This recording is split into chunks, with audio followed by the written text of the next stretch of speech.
The यहाँ पर there are cases of changes, ठीक है। यहाँ पर जो बात की जा रही है, ठीक है, सेंटेंस का जो मीनिंग है वो कन्वे करता है कि कहीं किसी भी स्टेज पर चेंज हो रहा है। दैट मीन्स या तो चेंज बिगिन हो रहा है, ठीक है, कि लेट्स स्टार्ट द क्लास, ठीक है, मतलब स्टार्ट करें क्लास को, ठीक है, या फिर I am teaching the BBM students, ठीक है, डेवलपमेंट स्टेज में या कंटिन्यूस स्टेज में आप कह सकते हैं, फाइनल स्टेज में that the class that he was at the top of the class, मतलब एग्जाम खत्म हो गया और वो टॉप पर आ चुका है ऑलरेडी, ठीक है। तो कोई भी चेंजेस हो रहा है, ठीक है, किसी भी फॉर्म में, चाहे वो बिगनिंग पे हो, डेवलपमेंट स्टेज पे हो या फाइनल स्टेज पे हो, या डेवलपमेंट को आप कंटिन्यूस स्टेज भी बोल सकते हैं, किसी भी कंडीशन का चेंज हो रहा है तो उस सेंटेंस में जो आपका वर्ब आएगा वो आपका इनकोएटिक वर्ब होगा। ओके, तो इसमें कोई डाउट था या मैं कुछ और एक्सप्लेन करूं? सेंटेंस में आप देख सकते हैं, कोई डाउट नहीं है इसमें किसी को? ओके, तो इन्वर्जन स्टार्ट करते हैं। इन्वर्जन आपका क्या था?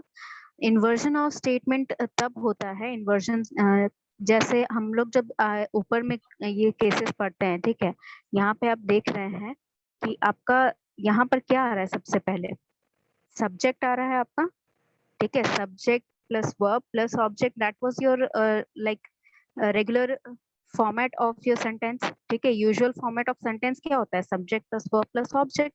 So when this format is inverted, ठीक है, that means the verb come first and then your subject, and then if there's an object present or not, that doesn't matter, but if verb is present in front of your subject, then the inversion of verb takes place, ठीक है। मतलब वो जो format है वो invert हो गया। Invert होने का क्या मतलब हुआ? उल्टा हो जाना। उल्टा हो जाना मैम। हाँ, तो इन्वर्जन तब होगा जब आपका जो फॉर्मेट है ये subject plus verb plus object या subject plus verb plus subject complement, वो उल्टा हो जाएगा, ठीक है। क्या हो जाएगा? उल्टा हो जाने का ये मतलब नहीं है कि पीछे जो लगा है सबसे वो आगे आ जाएगा, ठीक है, ऑब्जेक्ट पहले अपोजिट आ हो जाएगा जाएगा या मैम। नहीं नहीं, पूरा ऑपोजिट नहीं होगा, सिर्फ सब्जेक्ट और वर्ब में ऑपोजिशन होगा, ठीक है। आपका जो वर्ब है, ठीक है, जरूरी नहीं है कि सारा चीज उल्टा हो जाए, ठीक है, जरूरी नहीं है कि सारा चीज उल्टा। इन्वर्जन तब होगा जब आपका सब्जेक्ट जो है वो वर्ब के बाद लगे, ठीक है, कोई भी वर्ब के बाद लगे। अब इसमें दो केसेस होते हैं, एक जिसमें ऑक्सिलरी वर्ब प्रेजेंट है, sentences where an auxiliary verb is present। अब if the auxiliary verb is present तो आपका फॉर्मेट क्या हो जाएगा?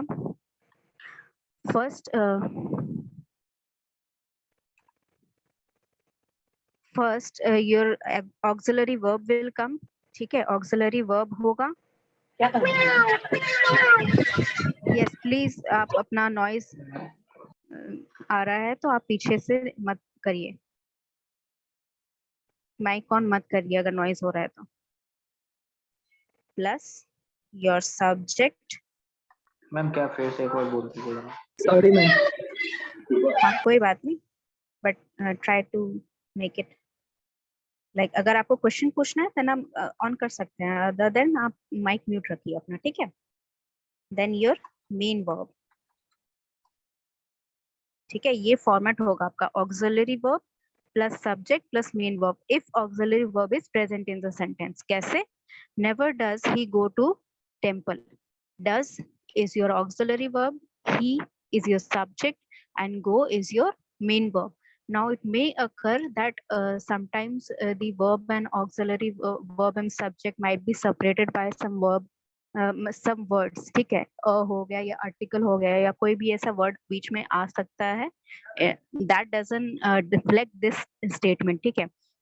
हो सकता है कि आपका सब्जेक्ट के बाद जो मेन वर्ब है उसके बीच में बहुत कुछ आया हो, कुछ सब्जेक्ट कॉम्प्लीमेंट आ गया या आर्टिकल आ गया या एडजेक्टिव आ गया, कुछ भी आ सकता है बीच में, that doesn't deflect this statement, ठीक है। यहाँ पर हो सकता है कि यहाँ पर कुछ बीच में आ जाए, ठीक है, या फिर यहाँ पर हो सकता है कि कुछ बीच में आ जाए, बट ये फॉर्मेट जो है आपका ऑक्सिलरी वर्ब पहले आएगा सेंटेंस में, देन उसके बाद सब्जेक्ट आएगा, देन मेन वर्ब आएगा, ये डिफ्लेक्ट नहीं होगा, ठीक है, if auxiliary verb is present in the sentence.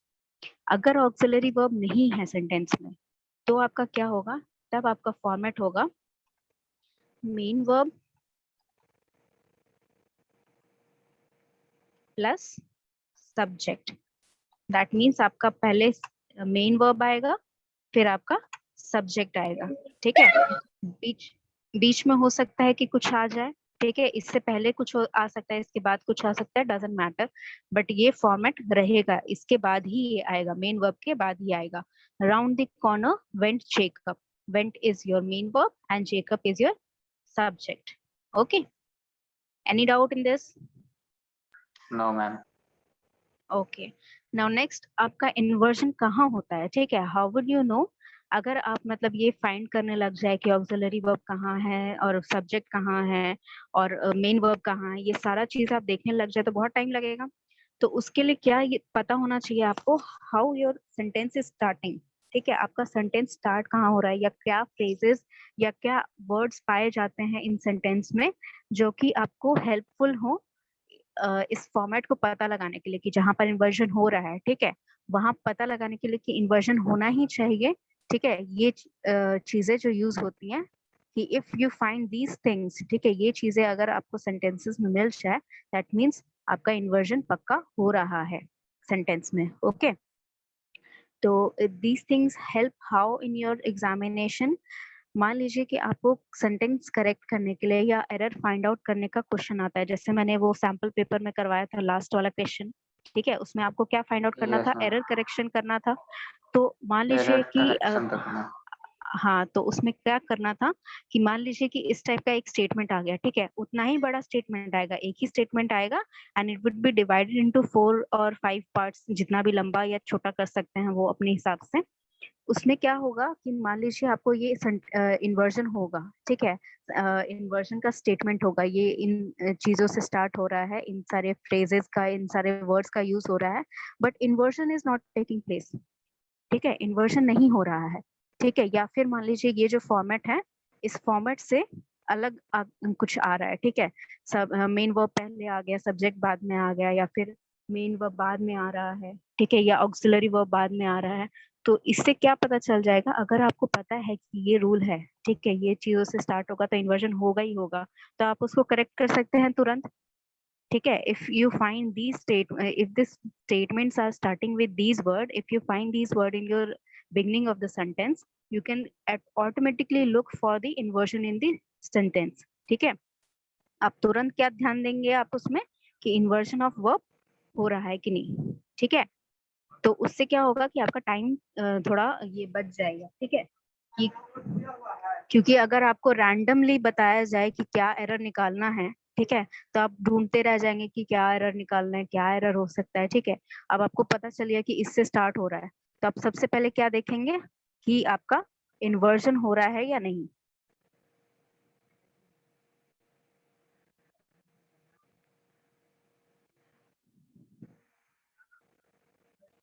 Okay, तो ये इन्वर्जन हो रहा है कि नहीं आप इसमें चेक कर लेंगे। क्या क्या चीज चेक करेंगे, ये देखिए, hardly, rarely, scarcely, seldom, never, little, इन सारे वर्ड से जब आपका सेंटेंस स्टार्ट हो रहा है, ठीक है, जैसे यहाँ पर नेवर से स्टार्ट हुआ था, ठीक है, अगर आपके इन सारे words beginning of the sentence में आपको पता है कि हैं, तो यहाँ पर इन्वर्जन होगा। कैसे होगा? Hardly does she go to church. Scarcely ever did they manage to meet the deadline. Now ये फॉर्मेट जो है, ये आपका ऊपर वाला फॉर्मेट से मैच कर रहा है, ठीक है। यहाँ पे ये वर्ड्स हैं जो आपको यहाँ पे बोले गए हैं कि सेंटेंस के बिगनिंग में होंगे, then your auxiliary verb is present, then your subject is present, and then your main verb is present, then other things जो भी mention करना चाहे to complete the sentence, a complement, ठीक है। अब यहाँ पर देखिए, यहाँ पर जो सेकेंड सेंटेंस में एग्जाम्पल है, यहाँ देख रहे हैं कि स्कार्सली वाला जो वर्ड है या फिर ये इनमें से जो भी वर्ड है, उसके बीच में एक वर्ड आ रहा है, देन ऑक्सिलरी वर्ब आ रहा है, देन योर सब्जेक्ट आ रहा है, देन अगेन आपका ये मेन वर्ब आ रहा है, ठीक है।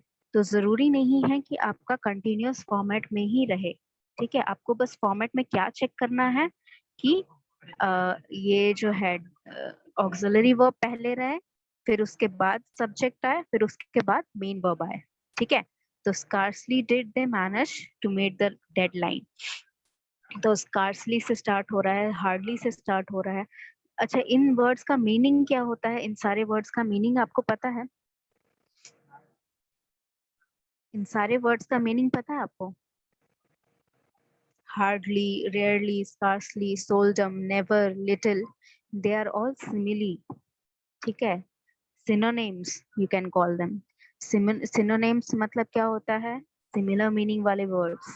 तो इन सारे का जो मीनिंग होगा, ठीक है, इधर या तो लिटरल मीनिंग सेम होगा या तो डिक्शनरी मीनिंग सेम होगा, या फिर आप जिन इन वर्ड्स को जिस मीनिंग में सेंटेंस में यूज कर रहे हैं वो मीनिंग सिमिलर होगा.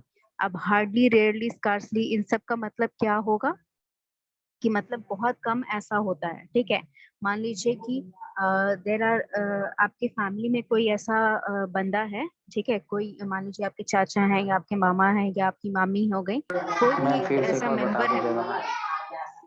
मैं बता रही हूँ बच्चे, मैं बता रही हूँ. मान लीजिए कि आपका कोई फैमिली का रिलेटिव है, कोई मेंबर है फैमिली का, ठीक है, वो मिठाई नहीं खाते हैं, ठीक है, उनको मीठा नहीं पसंद है, तो वो बहुत कम मिठाई खाते हैं. तो आप जब बोलेंगे let's say some of your friend or your another family member offers them a sweet, ठीक है, उनको वो मिठाई देंगे, तो वो क्या बोलेंगे, ये कभी कभी मिठाई खाते हैं, नहीं खाते हैं ये ज्यादा मिठाई, यही बोलेंगे. So this emotion that you convey कि स्कार्सली एवर, मतलब ये बहुत कम ऐसा होता है, ठीक है, बहुत कम ऐसा होगा कि वो मिठाई खाए, या बहुत कम ऐसा होगा कि वो बाहर जाए, या ऐसा कुछ भी. Okay, I'm telling you one thing, that if you are not writing your roll numbers in front of your name, then मैं admit नहीं कर रही हूँ. तो आपका अगर कोई बैचमेट आपको ऐसा बोलता है कि मैम क्यों नहीं एडमिट कर रहे हैं, आप उनको बता दीजिएगा कि वो रोल नंबर लिखेंगे. कौन है मैम, क्या नेम है मैम? सतीश कुमार. सुनिए मैम, और हाँ, तो ये मैं बता दे रही हूँ कि if any of your classmates tell कि मैम नहीं एडमिट की, तो ये पहले ही बता दे रही हूँ कि they have to write their roll number in front of their names. Okay, because you know, आपने देखा क्या होता है क्लास में, और इसी क्लास में ये हो रहा है बार बार. ठीक है, पल्लवी से भी आप पूछ लीजिए, Yes, ma'am. उनको पता होगा कि ये इसी क्लास में बार बार हो रहा है. इस क्लास का लिंक मतलब शेयर किया किसी ने, तो ये चीज मैं पहले ही बता दे रही हूँ कि वो रोल नंबर नहीं लिखेंगे तो मैं एडमिट नहीं करूंगी. ठीक है, चाहे कोई भी स्टूडेंट हो. नेक्स्ट, हाँ, तो ये जो वर्ड्स हैं ये सिमिलर मीनिंग कन्वे करते हैं कि कोई भी फिनोमेना है या कोई भी चीज हो रही है और बहुत कम हो रही है. ठीक है, मान लीजिए कि आप जैसे ये पेंडेमिक के दौरान बहुत कम लोग घर से बाहर जाते थे. ठीक है, तो scarcely ever they went outside, मतलब बहुत कम सिचुएशन ऐसा हुआ जहाँ उनको बाहर जाने की जरूरत पड़ी है, जहाँ वो बाहर गए. ठीक है, तो जब भी कोई ऐसा सिचुएशन होता है, जब आपको ये मीनिंग कन्वे करना हो कि कोई जो फिनोमेना हो रहा है वो बहुत कम होता है, तो उसके लिए आप ये वर्ड्स यूज करेंगे, never, rarely, scarcely, seldom, never, little. ठीक है, little did she know that she was going to meet the prime minister. ठीक है, मतलब उसको बिल्कुल ऐसा नहीं लगा था कि वो प्राइम मिनिस्टर से मिलेगी, उसको कोई ऐसा उसने कभी सोचा नहीं था ऐसा. ठीक है, तो these meaning there are similar meaning conveying words. ठीक है, इसमें कोई डाउट किसी को? ठीक है, ये वर्ड्स अगर आपको मिलेंगे, सी अगेन यहाँ पर जितने भी रूल्स लिखे हुए हैं, ठीक है, ये सारे एक ही मीनिंग कन्वे करने वाले जो अलग अलग फ्रेजेस हैं उनके लिए ही लिखे गए हैं. ठीक है, तो आप जब भी इसमें देखेंगे अलग अलग मीनिंग वाले वर्ड्स, अलग अलग वर्ड्स एक ही रूल के अंडर, तो मतलब ये सारे मीनिंग जो है, सारे का मीनिंग सिमिलर टाइप का है. ठीक है, हो सकता है कि बिल्कुल सेम ना हो बट सिमिलर होगा. Sorry, the next is your use of conjunction. use of conjunction in इस format में जो आपका sentence बनेगा, not only dash but also. Now this format is used when you have to convey the meaning that you have done more than one work, or you have completed more than one job. ठीक है, आपने एक से ज्यादा काम किया है, ये आप बताने के लिए, या आपके बारे में कोई और बता रहा है ये बात, इसके लिए ये फ्रेज यूज होते हैं. Not only did she watch TV but also cooked meal, मतलब उसने सिर्फ टीवी ही नहीं देखा, उसने खाना भी बनाया. Not only was she present in the class but she has also completed her notes, मतलब वो क्लास में प्रेजेंट ही नहीं थी, उसने क्लास में जो भी बताया गया उसका नोट्स भी कंप्लीट किया. Okay, not only were were they studying in the college, they were also doing an internship or they were working for a company as an intern. ठीक है, मतलब वो सिर्फ पढ़ाई ही नहीं कर रहे थे, वो काम भी कर रहे थे, इंटर्नशिप भी कर रहे थे किसी कंपनी में. ठीक है, तो when you are conveying the meaning that you are doing more than one job or completing more than one work, तो आप क्या करेंगे, not only but also वाला फॉर्मेट यूज करेंगे. ठीक है, कोई प्रॉब्लम इसमें? देखिए अगेन यहाँ पर इन्वर्जन हो रहा है,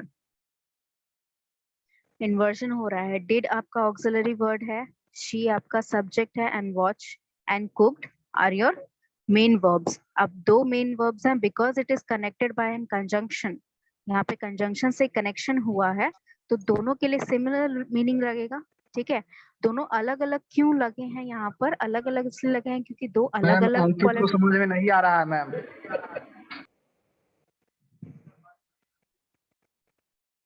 बच्चे जिसको नहीं समझ में आ रहा है वो खुद से बोलेगा. ठीक है, आप क्लास डिस्टर्ब करना बंद करिए, अदरवाइज मैं पूरे क्लास के अगेंस्ट रिपोर्ट फाइल करूंगी.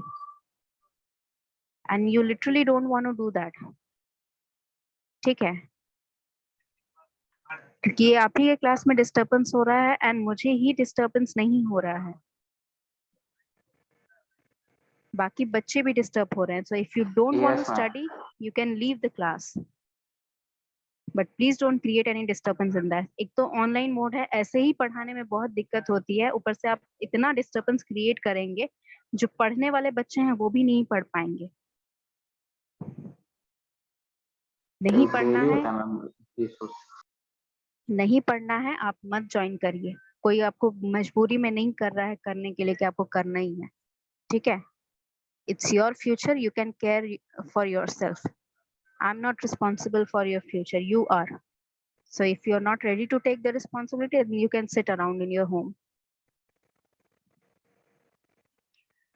So यहाँ पर देखिए दो आपका मेन वर्ब है, क्योंकि दो काम मैंने कहा कि जब भी आप एक से ज्यादा काम कर रहे हैं उसी को मीनिंग कन्वे करने के लिए आप ये वर्ड यूज, ये फॉर्मेट यूज कर रहे हैं, तो दो मेन वर्ब होंगे आपके यहाँ पर. ठीक है, वॉच्ड और कुक्ड दो मेन वर्ड होंगे, but they are connected via conjunction. ठीक है, कंजंक्शन के थ्रू, बट ऑल्सो वाला जो कंजंक्शन है इसके थ्रू आपका कनेक्शन हो रहा है. ठीक है, तो it is counted as a unit.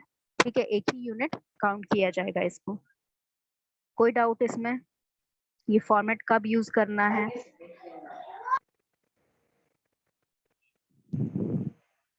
No, Okay, ma'am.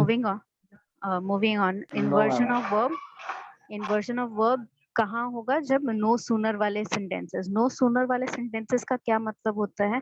No sooner मतलब, no sooner का मतलब क्या होता है? Soon का मतलब क्या हुआ कि जल्द से जल्द, राइट? चल मैम. हाँ, तो नो सुनर का मतलब ये होता है कन्वे करने का. ये सेंटेंसेस में जब यूज होता है, इसका मीनिंग ये कन्वे करने का मतलब क्या होता है कि जब आप कोई काम, ठीक है, इंस्टेंट रिएक्शन मिलता है किसी काम का. ठीक है, अगर आपने कुछ किया और उसका आपको इंस्टेंट रिएक्शन आपने दिया, ठीक है, यू आर द सब्जेक्ट, तो आपने रिएक्शन जब इंस्टेंट दिया किसी चीज को लेकर, तो उस इंस्टेंट रिएक्शन में आप नो सुनर वाला फॉर्मेट लगाते हैं. कैसे? No sooner did he see the dead body of his wife then he burst into tears. मतलब उसने जैसे ही अपनी वाइफ की बॉडी देखी वैसे ही वो रोने लगा. ठीक है, so when you give instant reaction to something, ठीक है, जैसे ही मतलब मान लीजिए आपका झगड़ा हो गया, ठीक है, तो किसी ने आपको थप्पड़ मारा और आपने पलट के उसको थप्पड़ मारा, तो when you are giving instant reaction on somebody's reaction, ठीक है, जिसने पहले मारा उसका तो वो एक्शन हो गया, तो जिसने बाद में मारा उसका लिए वो रिएक्शन हुआ वो. ठीक है, तो जो अब जब आपको इंस्टेंट रिएक्शन मिलता है किसी चीज का, मान लीजिए कि मैं क्लास में एंटर की, ठीक है, और मेरे क्लास में एंटर करते ही आप खड़े हो गए विश करने के लिए, तो that is instant reaction. No sooner have I entered the class that all the students stood up and greeted me. ठीक है, तो नो सुनर वाला जो भी फॉर्मेट है वो आपका यही मीनिंग कन्वे करेगा कि आप जब इंस्टेंट रिएक्शन दे रहे हैं किसी चीज पर. ओके, तो यहाँ जो रिएक्शन, वो याद रखने वाली चीज है कि जो रिएक्शन दे रहा है वो आपका सब्जेक्ट है. ठीक है, तो डिड आपका ऑक्सिलरी वर्ब है, ही आपका सब्जेक्ट है, एंड सी आपका मेन वर्ब है, ठीक है। उसने पहले देखा, उसके बाद वो रोने लगा, ठीक है, तो सी इज योर मेन वर्ब, ठीक है। इसमें कोई doubt? No, ma'am. Okay, then moving on, next is your No, ma'am. under yes, next is your under no circumstances, in no way, on no account, on no condition, at no time. अब ये सारे जो phrases हैं, they convey similar meaning और only one meaning. वो क्या होता है? under no circumstances का मतलब क्या हुआ?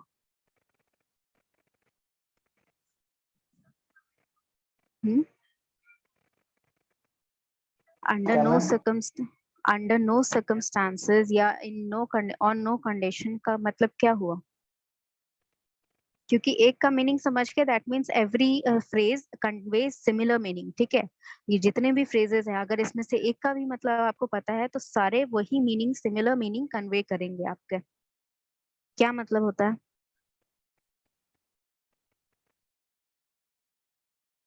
मैम ऑन नो कंडीशन का मतलब तो होता है मैम किसी भी दशा में नहीं, या फिर हाँ, बिल्कुल बिल्कुल सही। किसी भी कंडीशन में आप कोई काम नहीं करना चाहते हैं। लेट्स से आप एक बहुत अथॉरिटेटिव पोजीशन पे हैं, ठीक है। You have a lot of responsibility to do some work and some people are bribing you, ठीक है। आप उनको, वो आपको लालच दे रहे हैं कि आप, मैं आपको ये दूंगा, आप ये काम करवा दो मेरा। तो when you are rejecting their proposal regularly, ठीक है, कि आप कितना भी मुझे कुछ भी कर दीजिए, मैं आपका काम नहीं करूंगा, मैं आपका प्रपोजल एक्सेप्ट नहीं करूंगा। So in that kind of situation, when in no मतलब कंडीशन, ऐसा आप कुछ भी आपको कोई नहीं दे सकता है जब आप अपने जो आपका थिंकिंग है ये, या जो आपका प्रपोजल है वो एक्सेप्ट वो करें आप, या आप उनको जो भी काम करवाना चाहते हैं वो एक्सेप्ट करें, ठीक है। तो आप जब एक्सेप्ट नहीं कर सकते, when you are rejecting in every situation. Yes Satish, क्या क्या पूछ रहे हो?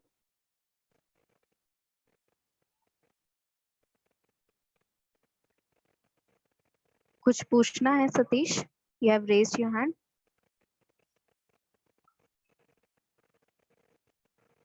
मैम पूछना होगा तो अनम्यूट करके पूछेगा मैम, आप बताइए ना। ठीक है। So as I was saying कि ये जो ये फ्रेजेस हैं कि आप तब यूज करते हैं जब अंडर नो कंडीशन, ठीक है, मतलब कि आप किसी भी कंडीशन में वो आपका डिसीजन चेंज नहीं कर सकता है। सामने वाला जो बंदा है वो आपका डिसीजन किसी भी हालत में चेंज नहीं कर सकता है। So under no condition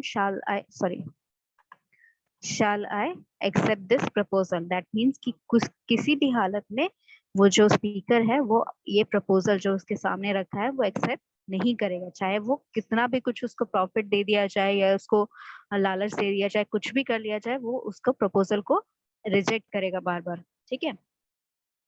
so this is the phrases, इनका सारे का सिमिलर मीनिंग है। अगर इसमें से कोई भी डाउट है तो I can give one example for every phrase, ठीक है। अगर डाउट होगा तो पूछना, मैं एक एक एग्जाम्पल आपको ग्रुप में भेज दूंगी सारे फ्रेजेस के लिए, ठीक है। Move on, we can move on from this. Yes, ma'am. Okay, the next is your when only word comes in front of your like beginning of your sentence, ठीक है। जब आपका beginning of the sentence में only लगेगा, ठीक है। only yesterday did he buy that car, इसका Only क्या क्यों मतलब हुआ? लगेगा? only तब लगेगा जब, देखिए ओनली का मतलब क्या होता है, सिर्फ, ठीक है। तो only yesterday did he by the car, मतलब उसने कल ही ये कार खरीदी है। इस ये तो दो कंडीशन स्पेसिफाई कर रहा है, या तो वो बहुत दिनों से वेट कर रहा था उस कार का और कल ही उसको ये गाड़ी खरीद ली उसने। किसी भी कंडीशन में हो सकता है, फाइनेंशियल प्रॉब्लम है या ये मॉडल नया ही आया, उसने लॉन्च करने का वेट कर रहा था वो। He was waiting for a long time, may be it 2 weeks or 3 weeks या months या years, he was waiting for that car to buy that car, ठीक है। और उसने कल ही ये कार खरीद ली। then in that case आप only लगाएंगे, या फिर Yes, ma'am. आप, हाँ, या फिर आप उस बात पे स्ट्रेस कर रहे हैं कि जो चीज उसने खरीदी है, जो काम उसने किया है, वो उसने मतलब रिसेंटली किया है, ठीक है। वो नई गाड़ी है, इस चीज को वो स्ट्रेस कर रहा है कि वो this is the brand new car if he is stressing on this logic तो भी आप ओनली येस्टरडे लगा सकते हैं, ठीक है। मतलब ये इतनी ब्रांड न्यू है कि कल ही ये लेके आया है, ठीक है। तो बोथ द कंडीशन में आप ओनली लगाएंगे, ठीक है। Only yesterday did he by the car, only by taking risk did he save the life of the minister, मतलब कि उसने अपना, उसके पास और कोई रास्ता नहीं था, he only had one option that by taking risk, मतलब वो अपनी लाइफ रिस्क करके या कोई भी रिस्क लेकर उसने अपना उसने मिनिस्टर को बचाया, ठीक है। He didn't have other options, ठीक है। तो ये मीनिंग समझ में आया ओनली क्यों लगेगा। और I can give you another example, only या तो तभी लगेगा when they had no option but to do that work, या फिर ओनली तब लगेगा जब आपको स्ट्रेस देना है दैट द वर्क मतलब जो भी यहाँ पर जैसे इसने गाड़ी खरीदी तो उसने अभी एकदम ब्रांड न्यू खरीदी है, सबसे मतलब नई होगी, वो हो सकता है कि नई लॉन्च हुई होगी, तो ही वाज शोइंग ऑफ कि ये पूरी ब्रांड न्यू है, तब आप ओनली लगा रहे हैं, ठीक है। या फिर आप उसमें इस ओनली का कंडीशन ये भी हो सकता है कि मान लीजिए कि उसके अलावा और किसी के पास ये गाड़ी नहीं हो, ठीक है। तो ओनली यस्टरडे नहीं आएगा, ओनली देयर आर लाइक से only 3 person that own this type of car in India, ठीक है। मान लीजिए कि बहुत कोई महंगी गाड़ी है और पूरे इंडिया में सिर्फ 3 ही ऐसे लोग हैं जो इस गाड़ी को ओन करते हैं, यानी कि जिसके पास ये गाड़ी है, तब भी आप ओनली लगा सकते हैं, ठीक है। If you want I can give more examples, या मीनिंग समझ में आ गया ओनली कहाँ लगेगा।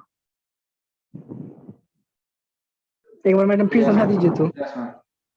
फिर से समझ आता है, ठीक है। ओनली तब लगेगा, ठीक है, या तो आपको स्ट्रेस करना है कि that the thing you are doing, ठीक है। लाइक अगर मान लीजिए कि आपकी क्लास में कोई एक ही बच्चा है जो गाना गा सकता है, ठीक है, बाकी बच्चे नहीं गाते हैं गाना, तो क्या कहेंगे आप, only he is able to, only he is the singer of our class और only he can sing in our class, ठीक है। मतलब सिर्फ वही है जिसके पास वो कैपेसिटी है कि वो गाना गा सके। दूसरा सिचुएशन तब होगा जब आपके पास कोई ऑप्शन नहीं रहेगा, ठीक है। मान लीजिए कि आपको कल ही असाइनमेंट देना है कोई, ठीक है, तो आप क्या करेंगे कि ओनली यस, लाइक अगर आपको कल ही असाइनमेंट देना है तो आपके पास एक ही दिन बचा है, ठीक है। Only 1 day left to complete your assignment. Teacher जब वार्निंग देगा ये कि आपके पास एक ही दिन है असाइनमेंट जमा करने के लिए, तो क्या बोलेगा, only 1 day left to complete your assignment. That means आपके पास कोई चारा नहीं है, आपको एक दिन में खत्म करना है, you have no other option. जैसे कि यहाँ पर सिमिलर सिचुएशन है, ओनली बाय टेकिंग रिस्क, मतलब उसके पास कोई अदर ऑप्शन नहीं था, ओनली बाय टेकिंग रिस्क, अपने ही जान पे खेलकर वो उसकी जान बचा सकता था, ठीक है। या फिर दो ऑप्शन हो गए, इधर you are bragging about something that only you have और you don't have another option, या फिर आप क्या कहेंगे कि मतलब आपके पास कोई ऑप्शन नहीं है कोई भी चीज के लिए, ठीक है। मान लीजिए ओनली जैसे मैंने आपको एग्जांपल दिया कि only one of your class student have the capacity to sing, मतलब एक ही स्टूडेंट है जो सिंगर है आपके क्लास में, तो only he is the singer और only she can sing in our class, ठीक है। तब ओनली जो होता है, ओनली का मतलब सिर्फ होता है ना, तो या तो वो कंडीशन रहेगा कि आपके पास कोई ऑप्शन नहीं है उसके अलावा, या फिर आप स्ट्रेस डाल रहे हैं कि जो आप काम करते हैं वो वही कर सकता है, ठीक है। Only he can Singh, he bought the car, only yesterday did he bought the car, मतलब एकदम ब्रांड न्यू है, आप उसको ब्रैग कर रहे हैं, स्ट्रेस कर रहे हैं, तभी आप ओनली लगा सकते हैं, ठीक है। मैम अभी समझ में आ गया अभी। Ma'am yes ma'am. Simple word में क्या कहेंगे मैम ओनली का प्रयोग करने के लिए। ओनली का प्रयोग करने के लिए आप ऐसे कर सकते हैं कि जैसे ये वाला है, इसका हिंदी मीनिंग क्या निकलेगा कि उसने अपनी जान पे खेलकर मिनिस्टर की जान बचाई, अदरवाइज वो नहीं बचा पाता, या मतलब अगर उसने रिस्क नहीं लिया होता तो आज मिनिस्टर की जान नहीं बची होती। तो there was only that situation कि वो रिस्क लिया तभी उसकी जान बची, ठीक है। मैम किसी भी चीज को हाईलाइट करने के लिए ओनली लगा सकते हैं मैम।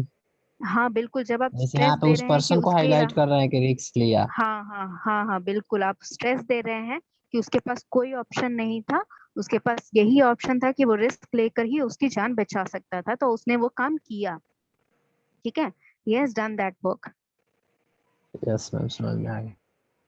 ठीक है, चलिए moving on, next is your similar. यहाँ पर देखिए, ये जो है अंडर द टेबल, तो मेरे ख्याल से बहुत लोगों ने सुना होगा ये phrase, under the table, outside the gate, in the valley.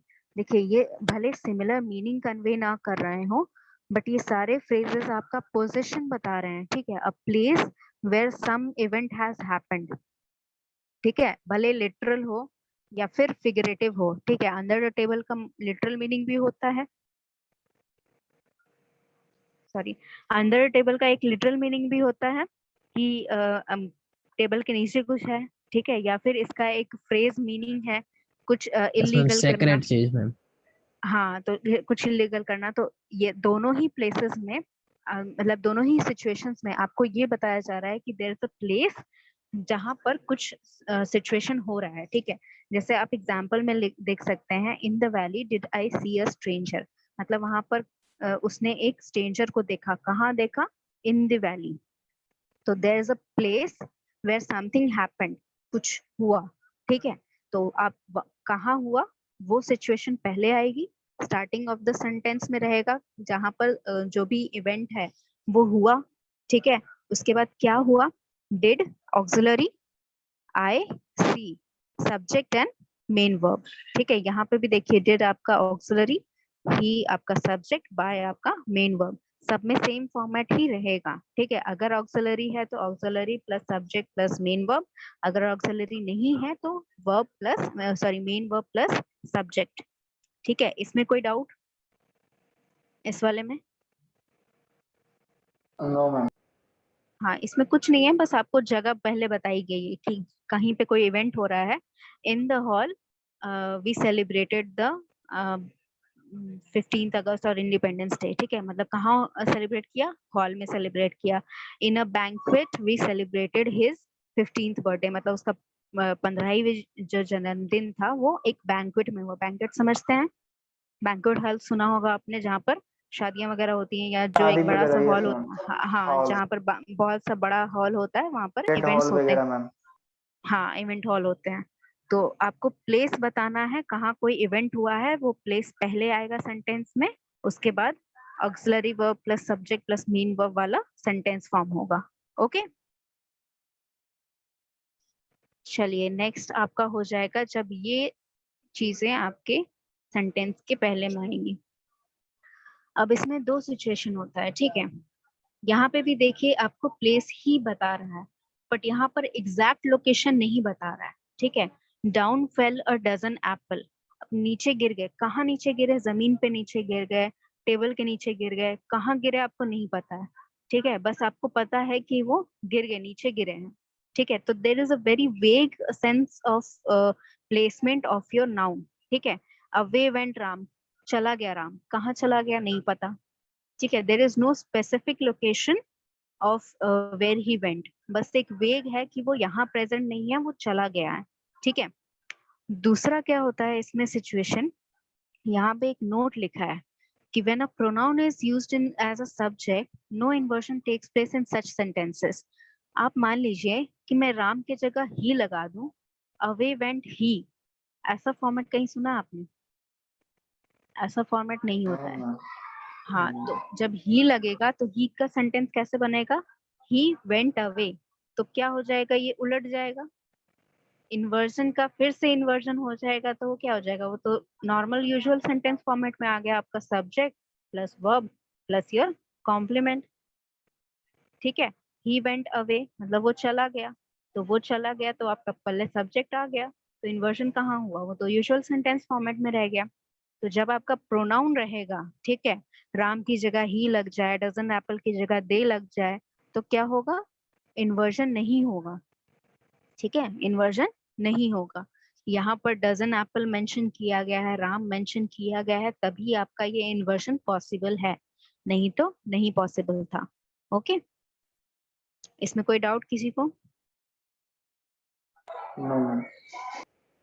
Okay, before the meeting end, what I want to ask is, last मैंने तो आपके ग्रुप अटेंडेंस हो में, गया क्या? हाँ बच्चे अटेंडेंस हो गया, डोंट वरी अबाउट दैट, वो ओके हो ओके गया है।